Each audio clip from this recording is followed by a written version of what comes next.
Let me give you a little introduction about the book of Ezra, where it is and what it's about. They will do a little introduction, and we'll start a little bit. Next, we'll get into it more. So let's go a little bit of history. Okay, who is Ezra? Is this Ezra? And what period of time does he live? How is this going to affect what's happening?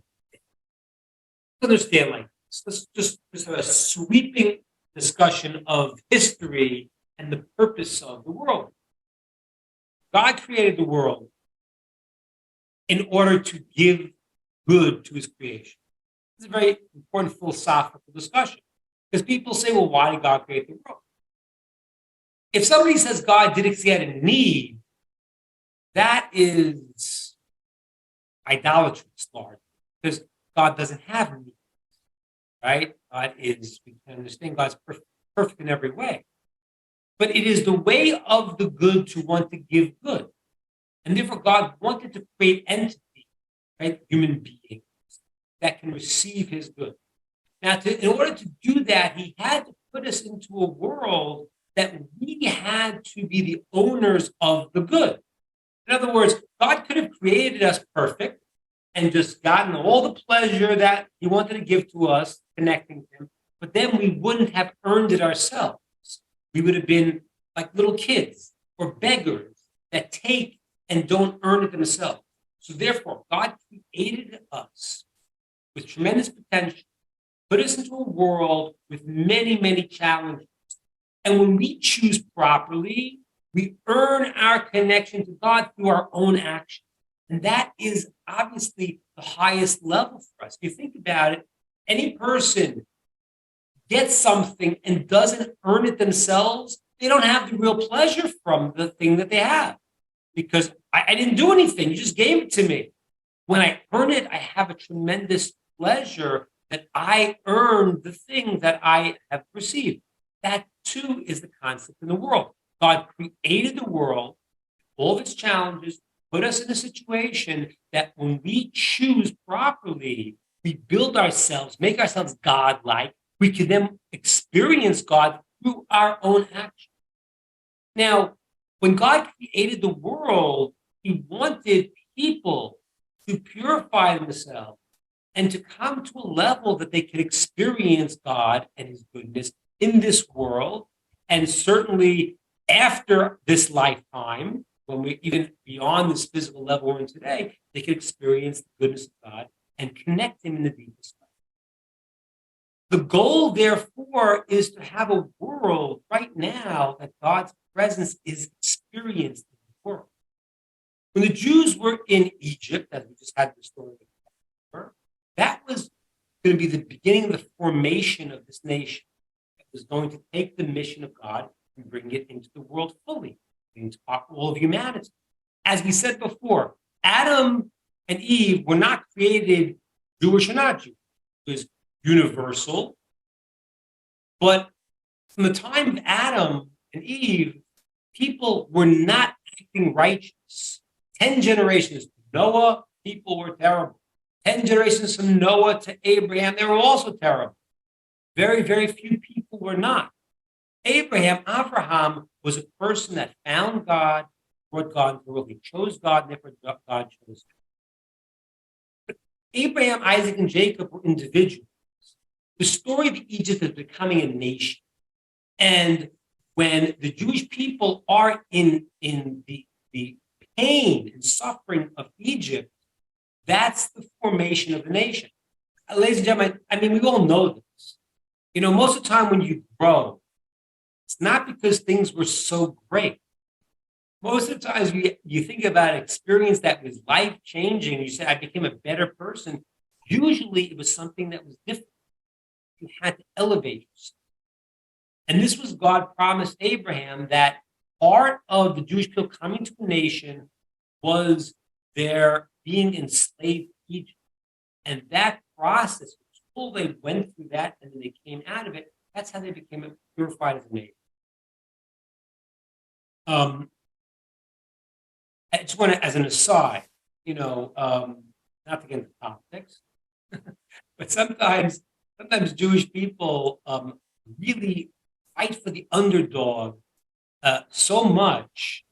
And sometimes people who are not, let's say, Jews who know the Torah, they misguide that yearning. But it comes from part of the DNA of the Jewish people as they were slaves. When a person is a slave or a person suffers, you can relate to people who have challenges. That's the reality. The matter of fact, it says many times in the Torah, 46 times, it says the law against making a stranger feel downtrodden. You can't go and have a person who is going through challenges and not care about them. You can't say words that would make them feel even insulted, remind them of their own position and in life if they are in a role of a stranger. And it says, why? Because you were strangers in the land of Egypt. You experienced yourself. When we were kids, like the bully in school was the kid who everything was great for him. Once the person goes through some challenges, they become sensitive to another person. The Jewish people were in Egypt. They came out and they were naked. They go into the desert, they receive the Torah, and the goal is to come into the land of Israel. And coming to the land of Israel, which is here right now, is then to have a land where God's presence will be felt clearly. From Jerusalem, it says, comes up that God's presence is felt most intensely in Israel, most intensely in Jerusalem, most intensely in the place of the Holy Temple. And from there, it comes out the entire. Rabbi, could you move closer to the microphone, because you're keep telling out like you're too far back and it keeps cutting you out or something. Okay, this should be good now. All right, is this good now? Where I am? I moved the mic there. Yeah. Yes. All right, good. So now the Jewish people are going to come into the land of Israel, as I was saying, and that's going to be the focal point where God's presence will be felt.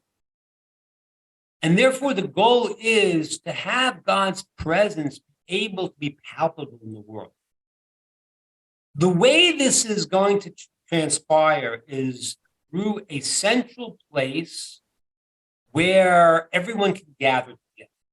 Now, it's theoretically possible in the story of the journey in the desert that maybe everyone would have been so holy that God's presence would have been on every individual by themselves. But once humanity couldn't come to that level, everyone had to unite together to create a unified a concept that God's presence can be felt through unifying the people. That was going to be the idea of the Holy Temple in Jerusalem. Okay? That is the place of people make a mistake. The Western Wall is not the holiest place in Judaism. That's absurd. The Western Wall is a wall around the mountain on which the temple stood. Just so people understand the history here, what's called the Dome of the Rock was not a mosque. It was originally created. I forget who built it. But it was a Muslim leader. I got his name now. He built it as a tribute to the temple of King Solomon that he built on that place. That's why it's the Dome of the Rock. The rock was the place. There was a giant rock that has much mystical discussion about how that is the center or the foundation point somehow in the world. In the time of the first temple, that is literally where the rock is, where the ark sat on that rock. In the second temple, the ark was already hidden in the labyrinths underneath the temple when the kings of Israel realized that there was going to be a destruction of the first temple. they hid the ark, so it wouldn't be captured. And throughout the Second Temple, that's 420 years, the service in the Holy of Holies was on the rock. So the Dome of the Rock is obviously, they built it as a tribute to the temple and this place. It is the place. My book is called When the Heavens Kiss the Earth. I didn't make that term up. That term is the place of the Temple Mount. It's called When the Heavens Kiss the Earth.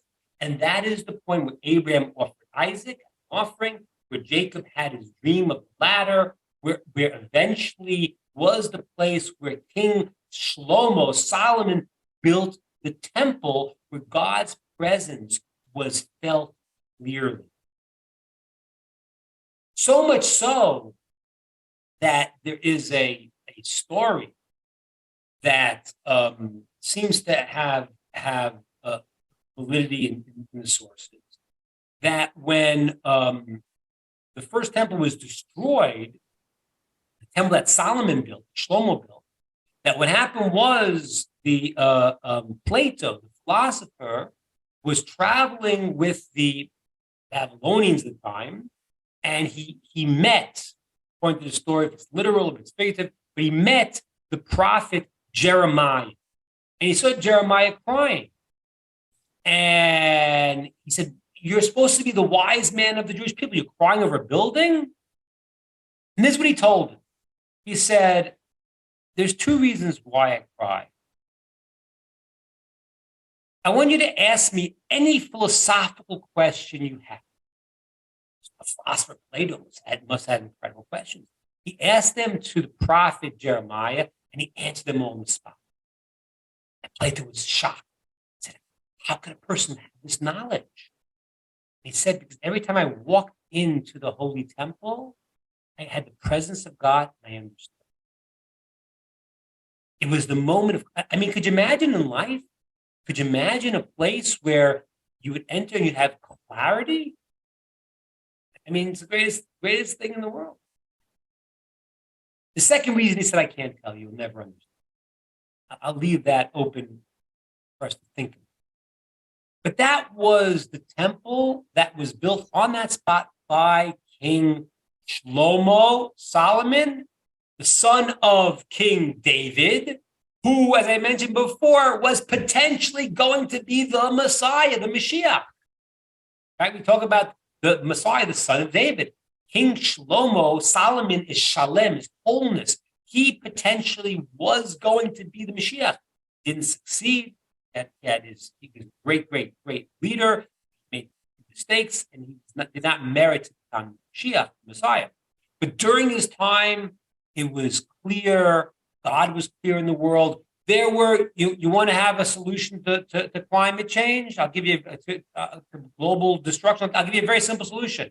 Everyone get their act together spiritually. During the time of King Solomon, there was no droughts, there was no famines, there was no earthquakes. So I know we have a little tunnel vision. We can't imagine that God runs the world and he can make what he wants, but that happens to be the truth. So during the time of King Shlomo, they weren't having conventions in Davos, what to do. But what was happening was people had their act together. They were serving God. And because of that, there was no suffering in the world for anybody. That's what was happening during the time of King Shlomo. Now, the book, I have recordings on it, and I can send out some of the recordings, one eventually, but I did a series on the books of Kings, which then tells the story of the Jewish people for the whole time of the first temple. The first temple stood for 410 years. And there were great times, and there weren't such great times, because that's the way it works, To be the king is not easy. Go ask the royal family in England.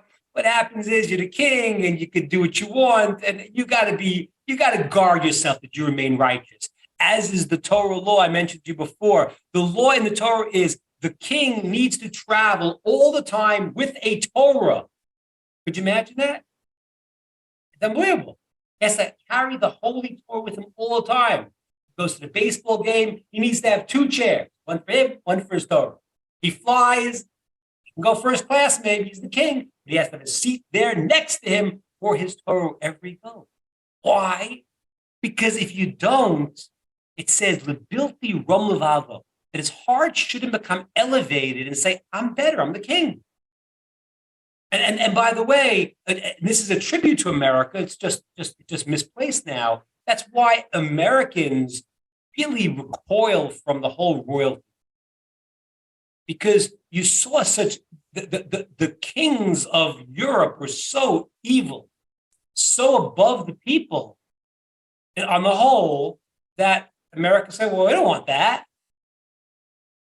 But the idea of the king is supposed to be the righteous person who sees himself as a servant of God, and he brings God's kingdom into the world. That's why King David is the humblest of all people.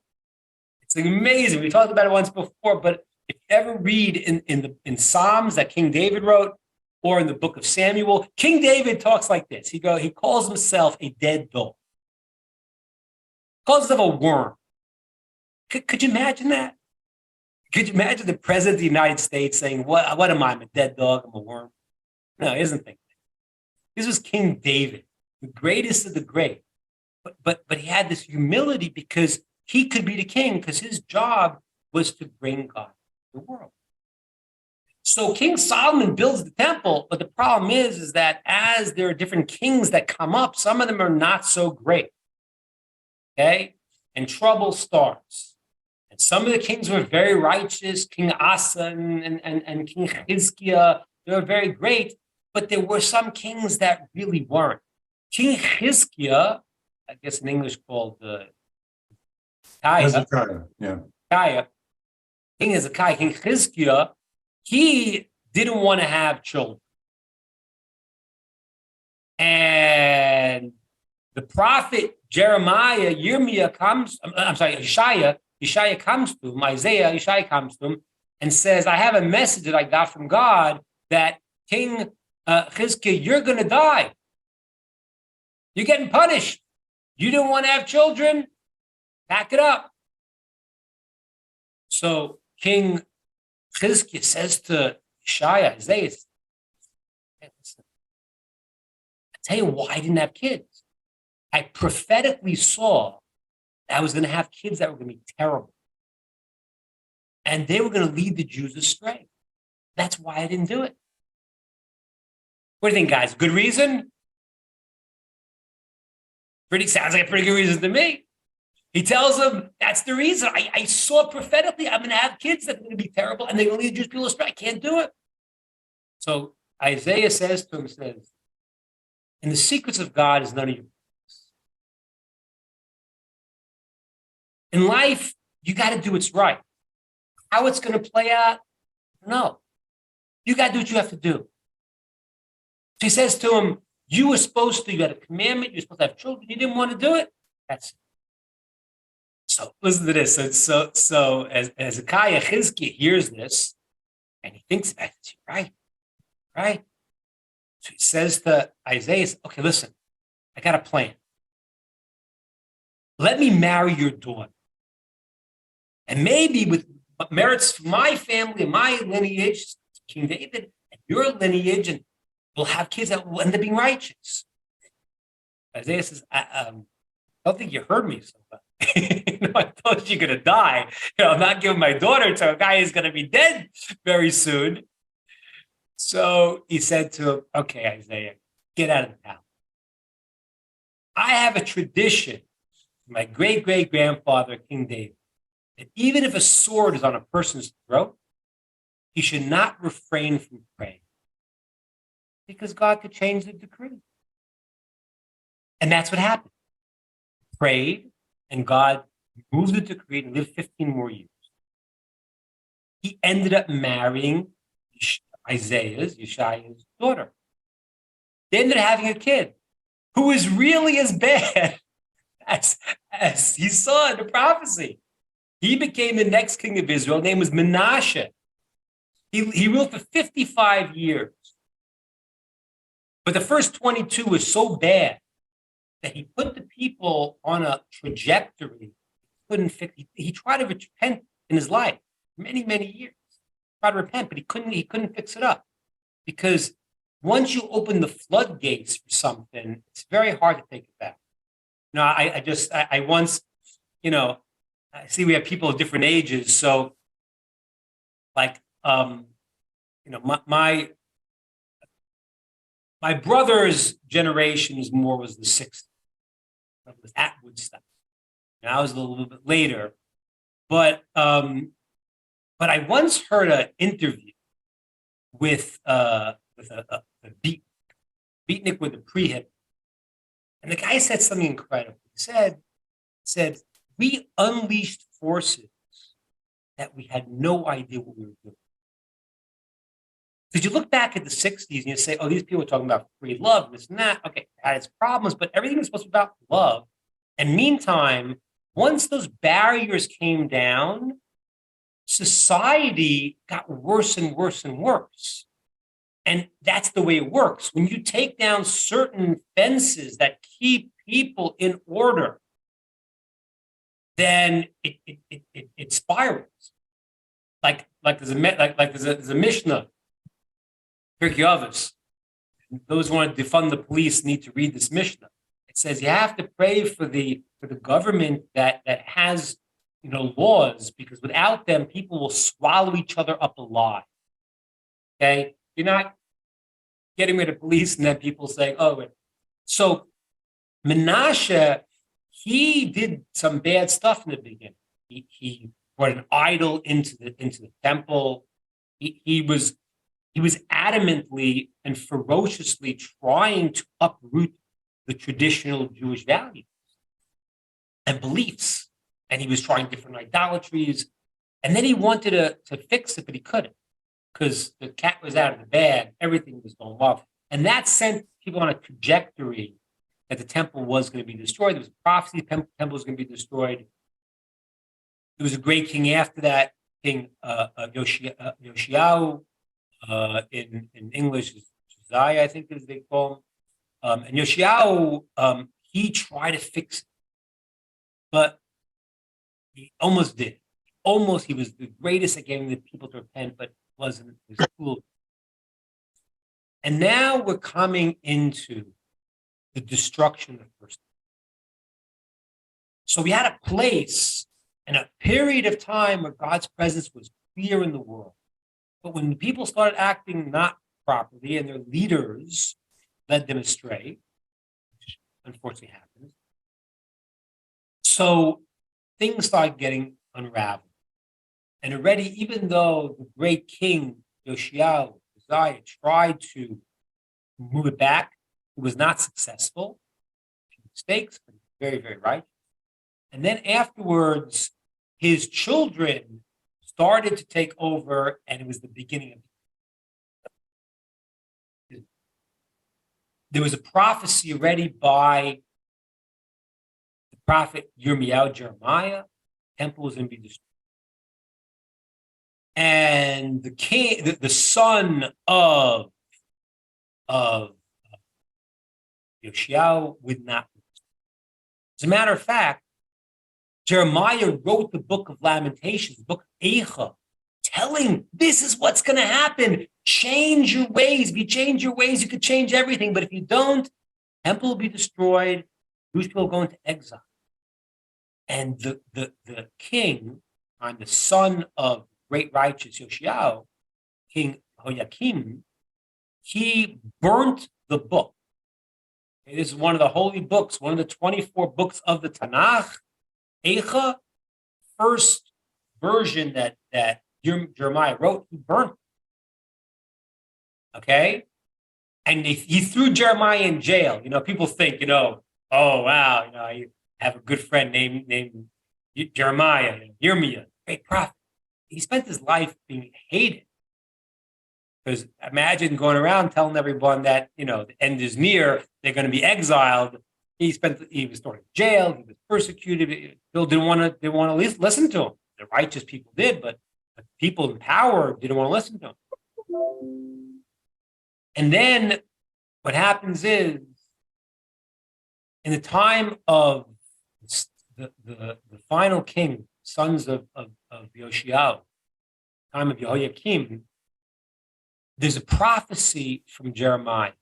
This prophecy is crucial because this is the period of time we're going to be talking about in this whole series of the book of Ezra. Yirmiyah has a prophecy that the temple will be destroyed. He even says the name of the person that will destroy the temple. He says the king Nebuchadnezzar, Babylon, who was at that time, even he became the president, king yet, but he was going to become the king, and he will destroy the holy temple.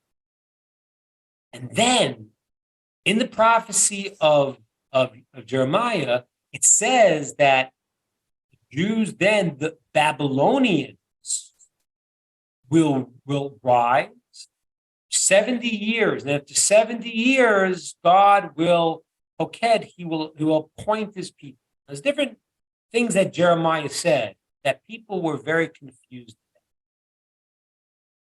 Because he said this prophecy where it said there are 70 years from this Babylonian rise till the Jews return to the land of Israel.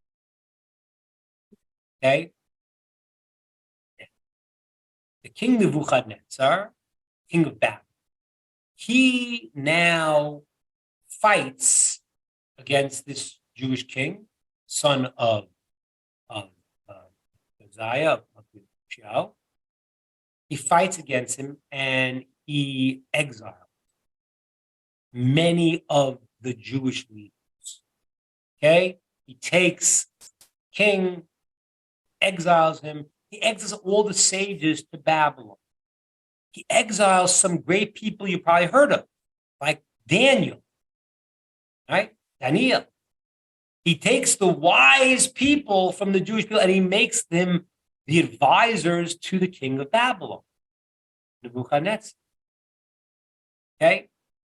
So he takes Daniel and Daniel's associates and all of the other greats and the king at the time, who was actually the son of the other king who got killed, Funya, and he exiles them to Babylon. All right, good. Now let's get one more history part, and then we'll start understanding what we're talking about in the introduction to this book of Ezra.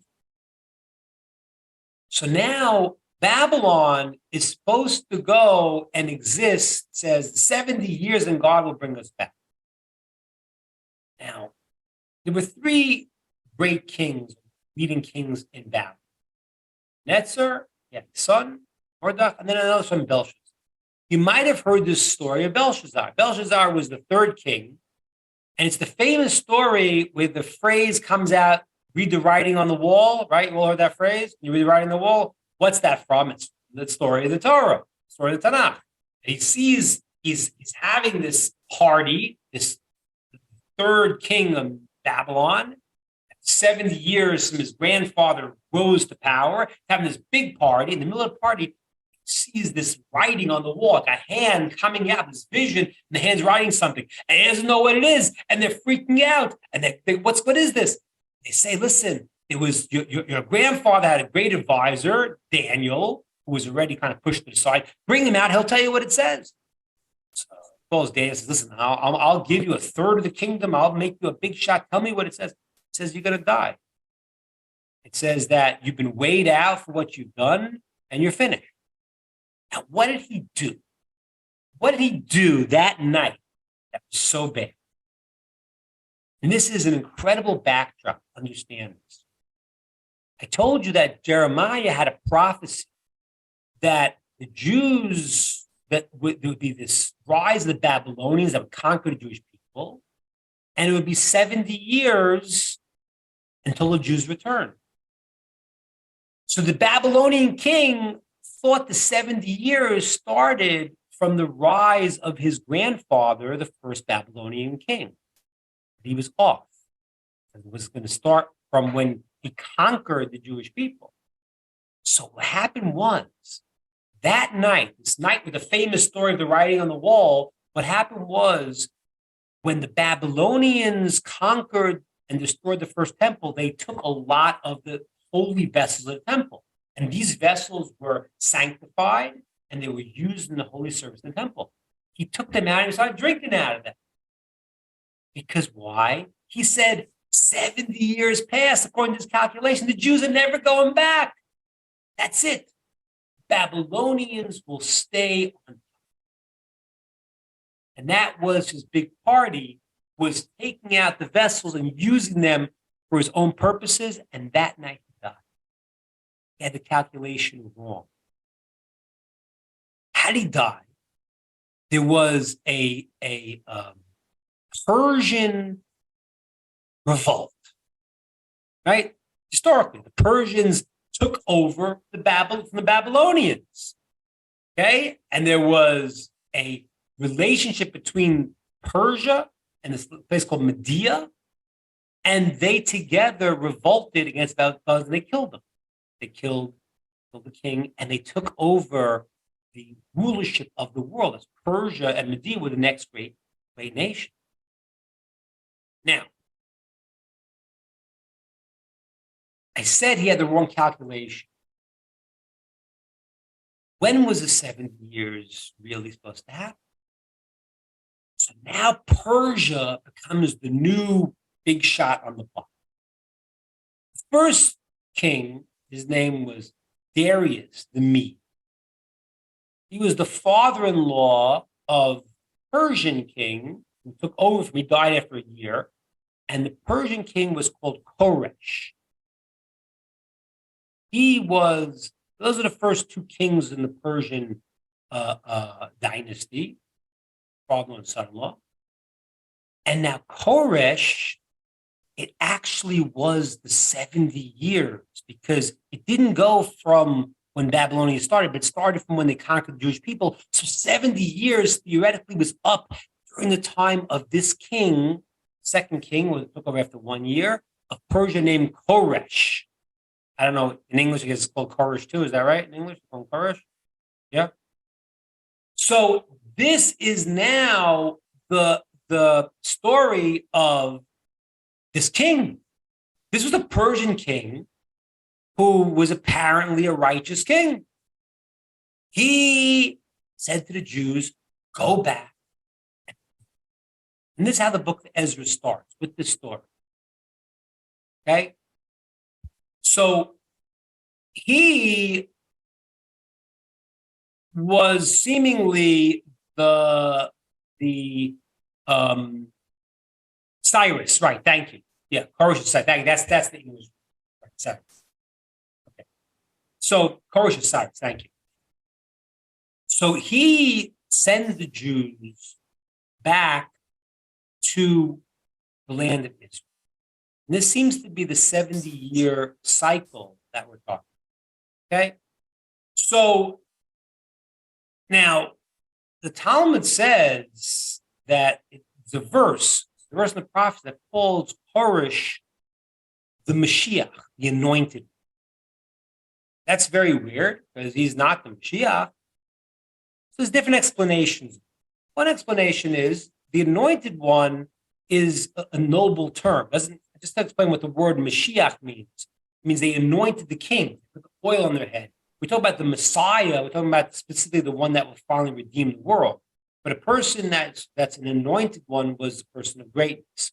So Koresh was in the beginning a righteous king of Persia. As a matter of fact, he was told by Daniel this was going to happen.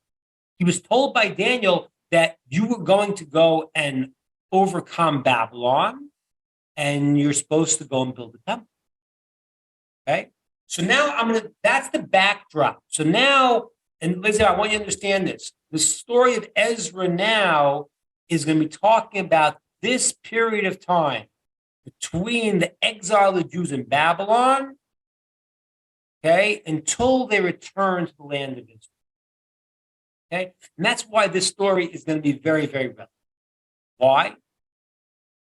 Because it's happening right now. It's happening right now. What's happening is that people Israel next week will have the 75th anniversary of when it became a state. And so most people here in their lifetime, that was already a reality. But like 200 years ago, that was the last thing to imagine, was that the Jews were back in the land of Israel. They were out of it for almost 2,000 years. The prophecies said that this was going to happen. Yeah, but they hadn't seen it. Now it's a reality. But then it wasn't. So the process of the return to Zion, and third return to Zion, which is the third temple, right? That is in full swing, right? There are the Abraham, Isaac, and Jacob line up with the three temples. The first one and the second one, it says, will not remain forever. The third one is the one that remains. That's the process that we're in right now. Okay? So we're going to talk about the story of Ezra. Ezra is going to lead the Jews back in the second temple time. He is going to be involved in establishing the Jewish Commonwealth and making enactments that is going to protect the Jewish people in the long exile that will happen after the second temple was destroyed. That is all what Ezra does. He is part of the final prophets. Okay? During the second temple period of time, prophecy ends. Okay? So this is a crucial time because this is ushering in it's the beginning of the second temple period. We're going into that, but it ushers in the time that leads in the exile to the third temple. Okay? So that is sort of the introduction. And I'm going to take some questions, ideas, comments on that.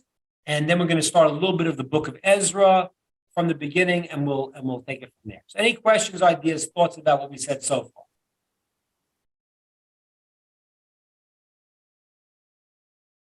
No? We're good? We're clear? Yep. Okay, good. So I'm going to start reading in the book of Ezra, and I'm going to explain a little bit what's happening, and we'll take it. So now, in the book of Ezra, it starts the first year of this king, Cyrus, Koresh. Okay? And now the 70 years has passed in Jeremiah's prophecy. King Koresh now, he makes a decree and he puts it in writing. This is very important. I'm going to see why later. He puts it in writing and he announces throughout his kingdom that the king of Persia is now some of this. Verse 2, Natan li Hashem Elokei Hashemayim. God, the king of the heavens, has given me. Okay? He's giving me all these kingdoms. He was a massively powerful king. And he has commanded me to build his house in Jerusalem. Okay? So you have a Persian king, not a Jewish king, but he, at this stage of his life, is righteous. He might not have all the best ideas. He might not be so, like he calls God the king, the God of the heavens. Some of the commentaries say, like, he sort of viewed his role as, well, the earth is being controlled by me and people in power. He might not have had the most perfect theology, but he did view he had a role to do that God wanted him to do, to go and to rebuild the temple in Jerusalem. And he gets it. He gets it. He just saw what happened to the kings of Babylon. He wants to do this. Now in verse 3, he does something that is questionable. And he did the wrong thing. He now says in verse 3, who amongst of the people that God will be with him, and he'll go up to Jerusalem and he'll build a temple. This was not exactly right, because God, the prophecy of Jeremiah was that to be built, and God wanted him to take more of a powerful role in it. He basically said, whoever wants to go up, go up. And that was a bit of an abdication of his own responsibility. Okay? And verse 4, he says, whoever wants to stay, okay, the people who are staying in the Persia, Babylon area should support the ones going up to build the temple. Okay? And now people do rise up and they do start to go back to Israel, and they have some of their leaders go. Zerubbabel, we'll see, it's not Ezra. Ezra does not go in the beginning. Now, wait a minute. This book is called the Book of Ezra. And he was like, it says that like Ezra was so great that if the Torah wasn't given through Moshe, it could have been given through Ezra. He's compared in that way, so great, like Moshe. So why didn't Ezra go in the very beginning when Cyrus said, whoever wants to go, go? Ezra didn't come. He comes later. Why didn't he go in the beginning? And the reason was like this, because Ezra, a person, sometimes you go and you need to study something, know something to be able to help people. You want to be a doctor, you want to help people, you got to go to medical school. People sometimes want to go and help, but they don't have the tools they fully need. Ezra was going to be the great Torah giant of his generation. He was studying still by his rabbi, who was the student of Jeremiah. His name was Baruch ben Neri. He was studying by him, and his rabbi was old. His rabbi couldn't go. He was very old. And Ezra had to stay to completely understand the Torah that he had to go and to impart to everybody else. So he wasn't able to go yet. He said, yes, this is the time to go, but I can't go. I'm absorbed in the Torah learning that the world needs me to get right now. So Ezra does not go in the very beginning. Other leaders go. Mainly the head is called Zerubbabel or Sheshbatzar. Those are the names of the leaders, and they go and they start the people give them things. Cyrus takes out the vessels from the Holy Temple that they had stolen, and he gives them to the Jewish leaders to return to Israel. I mean, stealing people's, holy vessels is not a good idea. I want to ask you a question that maybe if someone knows the Pope, they can get this question to him. So if you look in the Arch of Titus, when they destroyed the Second Temple, you see them carrying the golden candelabra. It was very high. Yeah. No, the menorah. It's in the picture of the Arch of Titus, carrying the vessels. Large one. Very large, right? Very large. It's see if guys out. Tall is a few feet high. Solid gold. One piece of gold. Where'd that go? You think they misplaced it? No, it's in the Vatican vaults. That's right. So can we have it back? Can you send it back our way? Because we're building a third temple and we'd like our stuff back. Thank you very much. So So anyway, so Cyrus goes and he takes the stuff that was stolen and he returns it. He sends it back, and the people now go and they start to return to Jerusalem to build. Now, in chapter 2, it starts telling you the names specifically of the people that returned. It says the family names. It tells the leaders, people that went, Bavel, Shua, Nehemiah, Sariah, Ralia, Mordechai Balshan. Mordechai Balshan is the same Mordechai in the story of Esther. And it lists the families that went. It tells us literally how many people from each family. So we know the number that goes. 42,360 were the people that went, and it lists the names of the people, and it's very specific because there's a goal here. This book of Ezra is written by Ezra, and Ezra was a Kohen. He was a direct descendant of Aaron, and he says his lineage 16 generations to the Kohen Aaron. And Ezra wanted to make sure we go back to the land of Israel, that everyone knows who and what they are. There were some people that didn't have a clear lineage anymore. There were some Kohanim that couldn't trace that they were really Kohanim. So Ezra was not going to let them do the service in the temple because it was now not clear. So right now the book goes through specifically who went, what families went, how many, and who was able to do the service, who was questionable, who we didn't know, okay, who had lost their lineage during this period of exile. Okay. And it lists exactly the number of people and who went. Now,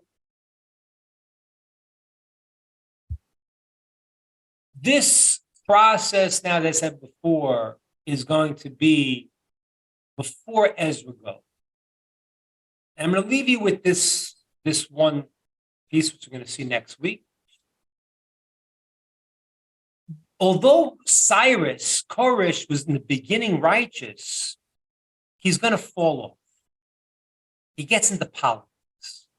And what's going to happen is that we're going to see next time the Samaritans. Who are the Samaritans? They were people that were brought into the land of Israel when in the old days, when they used to exile someone, they would bring other people into the land, move them around. So they would take you out of your land, put someone else in your land. So there were these people called the Shomronim, the Samaritans. They still exist. There's a small amount of them. Now, when they came to the land of Israel, they were. I think they came from. I think they brought them from Cyprus. And so these Samaritans, when they came to the land of Israel, they were idolaters. And what happened was, though, they started. There was a lion attack. So they were getting killed by wild animals. Yeah. So they said, "Listen, we got to find out how do you worship the God of this land?" So they never really converted, but they adopted Jewish customs, and they kept their old idolatry. And so therefore there's always a discussion throughout Talmudic times, and were they real converts or not? So we're going to see that them and other people, other of the locals who were in the land of Israel, who were not part of Jewish people, want to come and be involved with the building of this temple. The Jewish people say, well, you can't. I mean, you could participate as someone who is not part of the Jewish people. You're not part of the Jewish people. You can participate offerings, whatever it is, but don't pretend that they were Jewish, because they weren't. These people then are going to go to Cyrus, the king, and say, the Jews are building a rebellion again. And this king, Cyrus, Koresh, who could have been so great, bought into this. And he's going to stop the building of it. Okay, we're going to see next time. So what happened to the prophecy of the 70 years? Because the temple is going to start to be built. The people go up, and without Ezra, but they have leaders, and they go up, and Cyrus seems to be really on board, and then he backs off. Then when the people, he gets the slanderous accusations, he says, stop building the temple. And the temple is going to be halted for numerous years. Okay? See, it's going to be halted now for 18 years. So we'll have to understand how the prophecy of Jeremiah of the 70 years is fulfilled, because they stopped building the temple. They'll get to it later. But this is the beginning of the story of Ezra.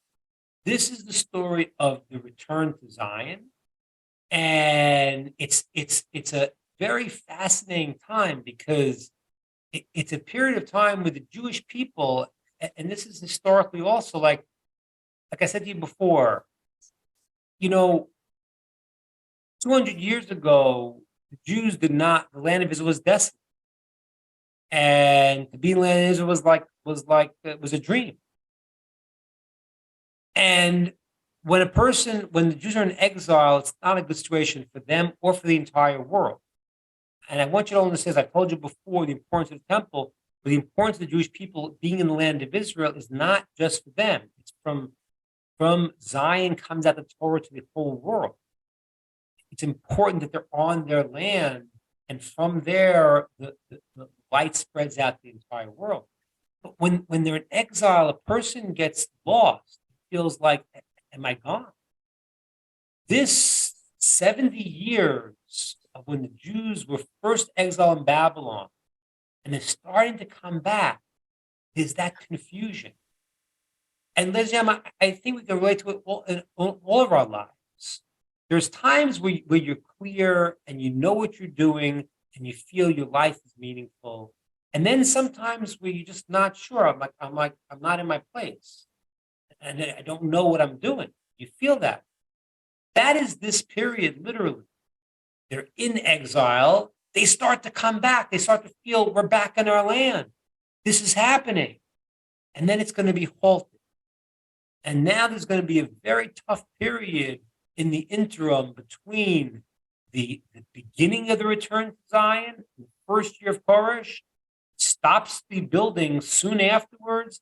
There's going to be now a lag, I believe, about 18 years till the temple is not going to be built. Then it's going to be built again. Finally, we're going to see what happened and how that happened, all those interactions. And that is the introduction to the book of Ezra. Any questions, comments, and ideas?